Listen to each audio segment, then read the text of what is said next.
Salut à toi, c'est Fabien et bienvenue dans ce nouvel épisode du podcast En eau trouble.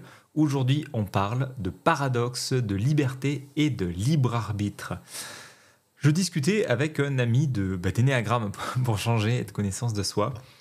Et il me faisait la réflexion suivante en me disant mais du coup Fabien, si j'ai un thème, enfin si j'ai un profil énéagramme, un type énéagramme en particulier, du coup, il est où le libre arbitre là-dedans, en fait? Si je suis conditionné à ce point-là, on parlait aussi du thème astrologique, donc pour ceux qui y croient ou ceux qui ont constaté la pertinence, que je trouve que ça a du sens. Bref, ce sont deux modèles pour montrer à quel point il y a une forme de fatalité, ou en tout cas une forme d'inné, de conditionnement. Et il me disait, mais du coup, il est où le libre arbitre là-dedans? Et j'ai beaucoup aimé cette question et cette réflexion, et je voulais te la partager dans ce podcast pour étayer un petit peu le propos.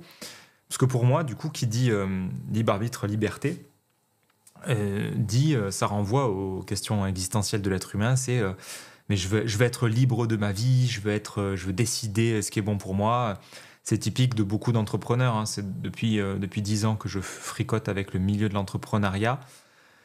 J'ai jamais croisé, je déconne pas, j'ai jamais croisé un seul entrepreneur qui me dit pas moi, ma valeur première, c'est la liberté. Vraiment, ça m'a toujours amusé, surpris aussi d'entendre tout le temps ce même truc-là.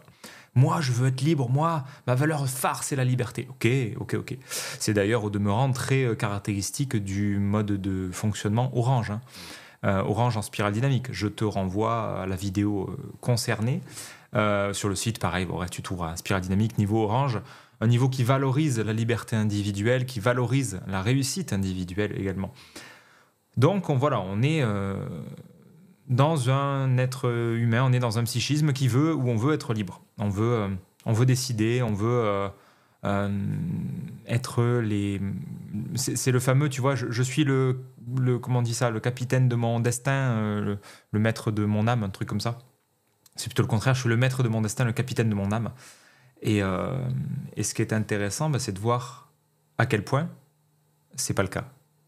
C'est-à-dire que justement, quand tu commences à étudier un petit peu l'énéagramme, ou autre, hein, quand tu commences à étudier, peu importe les domaines, la psychogénéalogie, ou quand tu commences à étudier la sociologie, les groupes humains, ou les biais cognitifs, ou système 1, système 2, bref, ou la biologie, peu importe les domaines que tu vas étudier, tu vas finir par constater à quel point tu es conditionné, à quel point tu es tributaire de ta biologie, de ta psychologie, de ton groupe social, mais dans des proportions qui sont immenses en fait.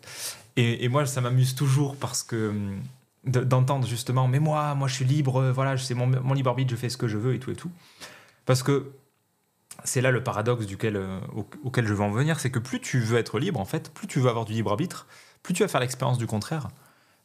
Il n'y a pas moins libre que ceux qui courent après la liberté.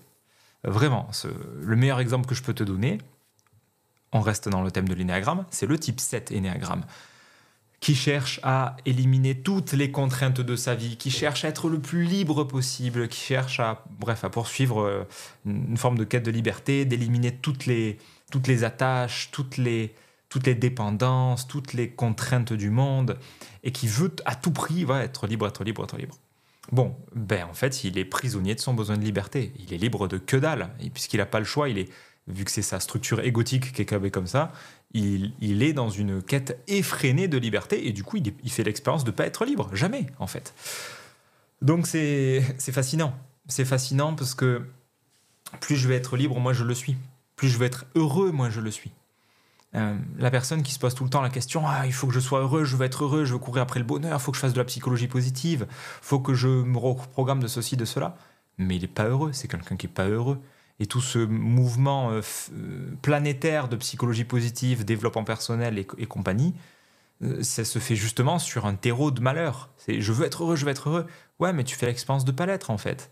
Donc, c'est amusant de voir toujours ces paradoxes dans ce type de fonctionnement. Dès qu'on touche à la psyché, dès qu'on touche aux émotions, en fait, il se passe le contraire.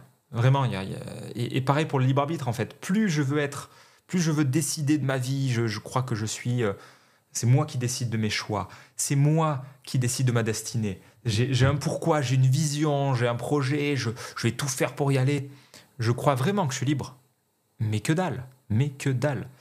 Tu retrouves la même logique dans la sécurité. L'argent va m'apporter la sécurité, il me faut encore un peu plus d'argent pour me sentir en sécurité parce que là, c'est pas assez. Je vais faire l'expérience de ne pas me sentir en sécurité et de jamais avoir assez d'argent. Et en fait, plus je cours après l'argent, plus je me sens insécure. On a toujours ces magnifiques paradoxes. Et si tu étudies n'importe quel domaine dans ta vie ou que tu commences à t'observer, à voir ton fonctionnement, tu vas finir par voir l'étendue de tous ces paradoxes. Vraiment, c'est absolument colossal de voir à quel point c'est partout. Et du coup, ça marche dans l'autre sens. C'est-à-dire que, c'est ce que je disais à mon pote, c'est que plus je suis conscient de tout ce qui me conditionne, plus je suis conscient de ma biologie, de mes hormones, de mon groupe social, de ma religion, si j'en ai une, ou de mon contexte religieux, social, sociétal. Plus je suis conscient de mon thème astrologique, de mon profil énéagramme, de tout ce qui peut éventuellement avoir une influence inconsciente sur moi, plus je suis libre.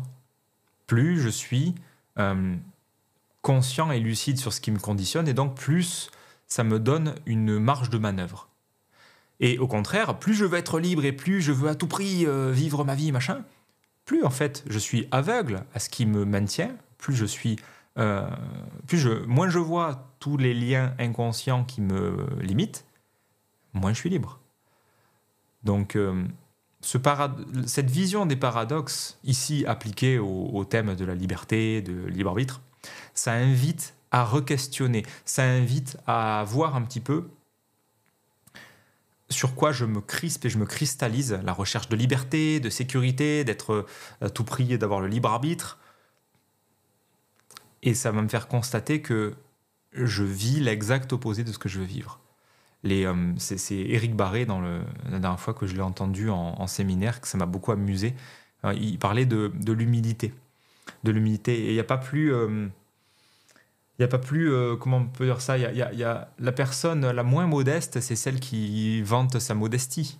C'est quand je te raconte à quel point je suis généreux et que je suis engagé dans les causes animales, mais est-ce que ça fait pas de moi de quelqu'un de profondément égocentré, justement? On retrouve toujours ces paradoxes. Et voilà, l'invitation du jour, c'est de t'amuser à les observer, à les constater et à voir que il n'y a pas moins libre que la personne qui veut l'être. Et il n'y a pas plus libre que celui qui a vu tous ces conditionnements. Voilà, c'est une bonne façon d'arrêter ce podcast et de rester là-dessus. Si tu l'as apprécié, tu peux mettre un pouce, tu peux le partager. Pense à t'abonner également pour aussi recevoir les prochains podcasts, les prochaines vidéos.